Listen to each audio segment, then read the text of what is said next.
It really starts with visiting Japan for the first time with my father and really seeing the Beat for the first time in person, not on a video game, and really learning like I need one of these. So I got into a restoration, and through the restoration, I met a master builder in Japan named Koji Sasaki, who owns Cozy Lights and is the founder of Cozy Lights, Beat and formerly Cappuccino specialty tuning shop. When I was building my red Beat, I managed to reach out to him and I asked him about potentially providing an engine for me and a transmission, as at the time I didn't have the skill to rebuild an engine or transmission by myself. So through this, I ordered the engine and transmission, and I asked him if I could go see the engine and transmission at his shop before he shipped it out, to meet him and kind of put a face to a name. Since we had kind of become friends online, we started chatting with each other when we had the chance. So I visited him, I met him and his lovely wife and his family, and then I visited for Meet the Beat, which is a Beat specific meet that has been going on since 1994. And ironically, one of Kozi's close friends, Roy Watanabe, is one of the founders of Meet the Beat. So I managed to get a ticket through him, and I visited with Kozi and some of his friends who invited me along. And I asked him if I could potentially intern or work in his shop to learn from him and watch his craft. And honestly, to my surprise, he accepted immediately. This is my 1991 Honda Beat, modified to be a race car. I built the majority of these parts when I lived in Japan, including the engine and transmission. I made the rear bumper, side steps, and front bumper at Cozy Lights. Essentially stripped all of the weight out of this car via the heating system, even down to the dash. I have a carbon dash. The engine is bored out from 660cc to 700cc with 13:1 compression ratio pistons by Kuroki Racing. The engine's dynamic balanced by Diamondite Engineering in Tokyo. The camshaft is by Cozy Lights, as well as the valve springs. All tuning to the car was done at King Motorsports in Wisconsin. I'll give you a quick little shot of the front hood here, which is where the cooling portion of the car is.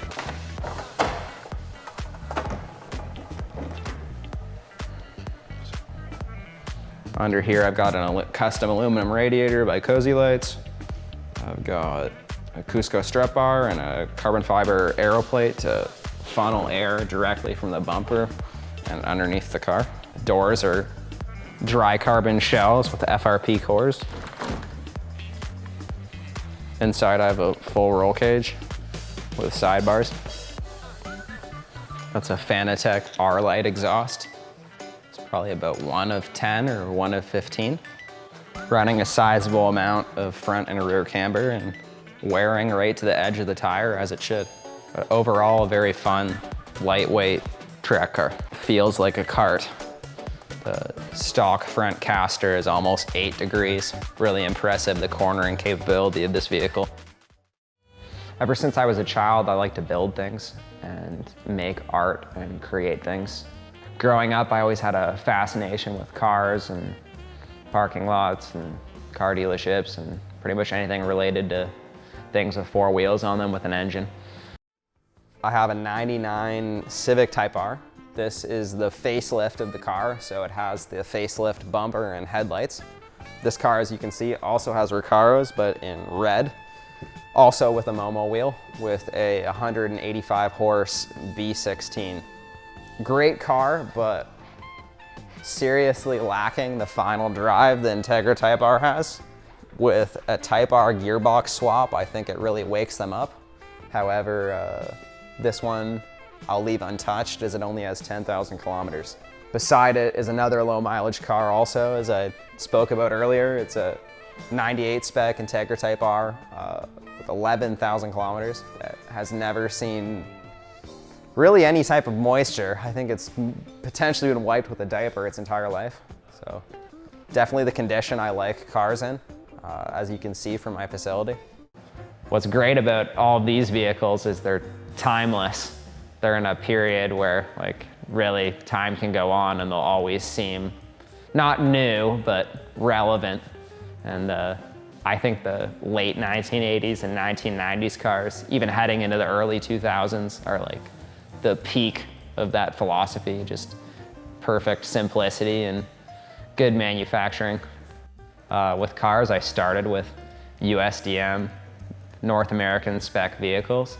And even my first car, I completely modified to be a clone of the Japanese spec one because all of the parts were superior. The car has more power and a better equipped interior, better suspension, better bracing, pretty much better everything. So why JDM is because the cars are better in my opinion.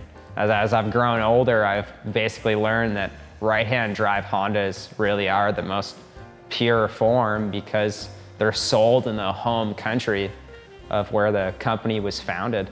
The car I've kept since I was 15.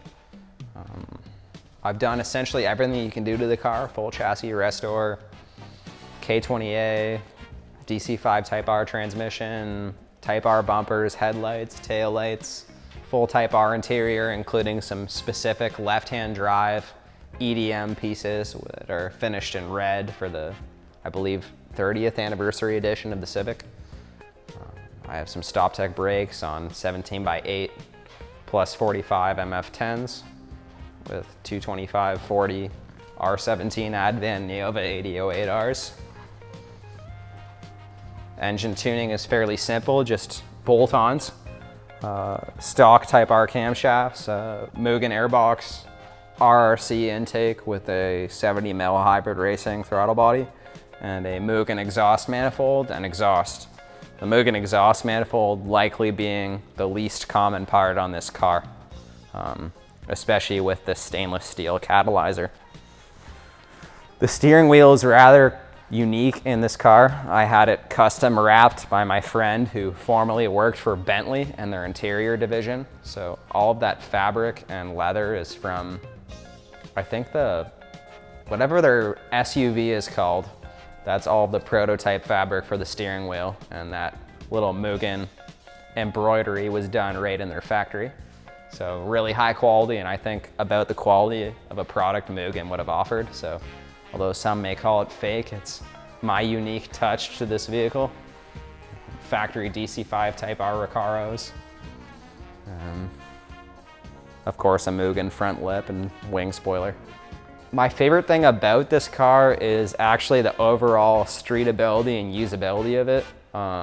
When I built it, I didn't really think that I was building a timeless vehicle, but as I drive it now as an adult, I'm really happy with how I modified it based on the power level. It's not overly loud, it handles well, yet it's comfortable for the road. I think my favorite thing about it, honestly, is the usability of it on the street. Unlike most Civics I own, it's very livable and enjoyable to use, other than not having a stereo. Ever since then, working on the cars, my skills just grown, and I've just enjoyed making cars art. Really, a lot of stuff I do is creative more than anything. It's past building cars, it's playing with finishes and creating art out of a finished product. So I try to inject that quality into everything I do. Personally, my favorite car would probably be my Red Beat, just because of how special the circumstances around building that car were, the people I met through owning the car, the fact that I worked and lived in Japan at Cozy Lights because of that car. That car closely followed by my 1998 Honda Stepwagon, because it's a perfect capsule of the millennium for me, which is the most nostalgic period, I think, for someone in my age group. This is a 1998 Honda Stepwagon that I did a pretty extensive customization on. A lot of the parts are factory options, but the way I've pieced them together is fairly custom, I think. The entire chassis of the car has been restored. I've made a custom air suspension setup for it, and I found essentially every factory accessory that works well together you can find, along with a good combination of Lucky Star, Mugen, and ARC parts. ARC being airbox and radiator manufacturer. Moving on to the interior.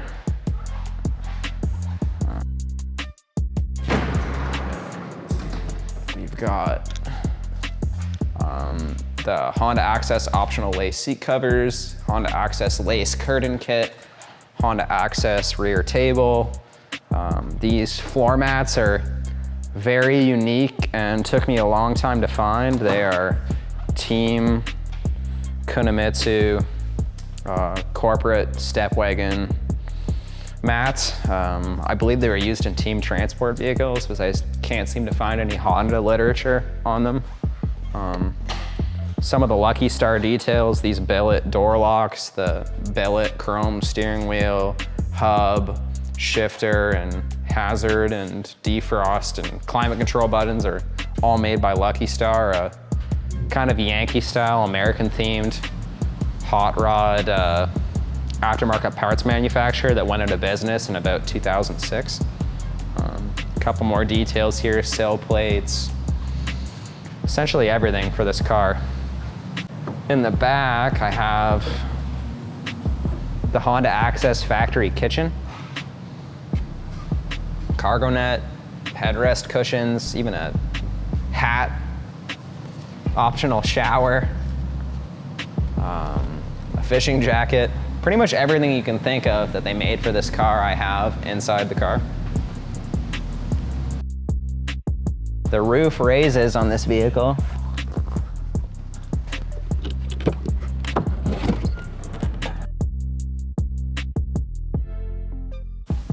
So it's really a two-story Honda.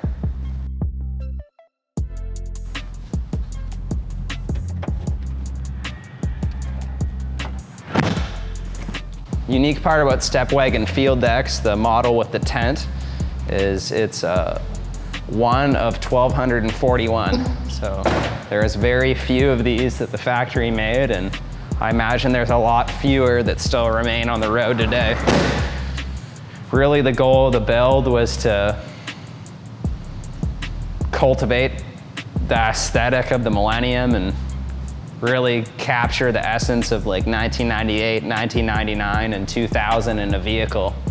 And I think I did a good job down to the carving heads and aero parts. It's all very period correct. So I have to search and search and search for years to find a specific part just to fill what I think a car should be in my head. Like my Stepwagon and my multi-year search for things like floor mats or the optional shower will speak that to you. Restoration parts wise, you have to get creative obviously because they aren't made, and I don't really see anyone making them, so it seems I might have to take the initiative. This is a 1991 Honda Beat that I did a full restoration on. I took the body down to the raw chassis. I had it wet blasted, primered, and painted. Everything on the car has been refinished and or replaced, either by powder coating, Cerakote, zinc plating, or obviously brand new parts. You can see the quality I've put into the car just by the door jamb alone and the entryway into the driver area.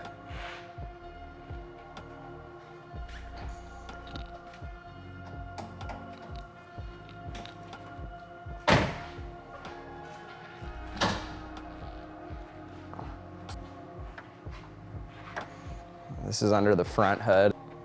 It's a K car, which is a class of cars in Japan that are limited to 660 cc.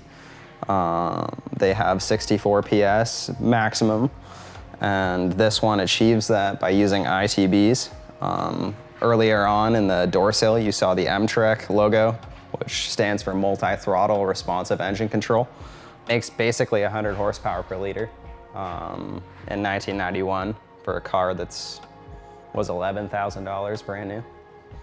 Realistically, this car is almost completely stock other than the Mugen parts, which were all available at the dealership. So as custom as this may look, you could have bought this directly from the Honda dealership, looking just like this, though likely with probably a lesser quality of paint.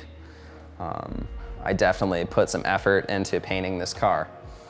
So the Mugen kit includes this front bumper, these wheels that are dual staggered 13 to 14, the side step, the rear lip spoiler, rear bumper, and in the interior I've got the steering wheel with the crooked horn button and the shifter, and a few minor things like the seatbelt covers and the lumbar pillow. Most people haven't put the time and effort into Japanese imports yet, and I'm hoping to change that culture and stigma, especially around Hondas.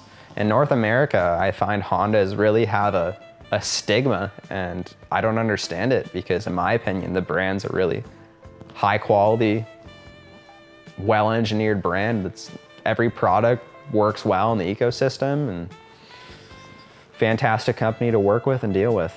It's really hard to understand the stigma. Most important thing is to not lose your passion on being able to restore the cars, because if we don't do it, the cars won't live forever, and cars definitely aren't getting more exciting. My name's Chase Johnson. I'm the founder here at Seacraft Detail and Custom.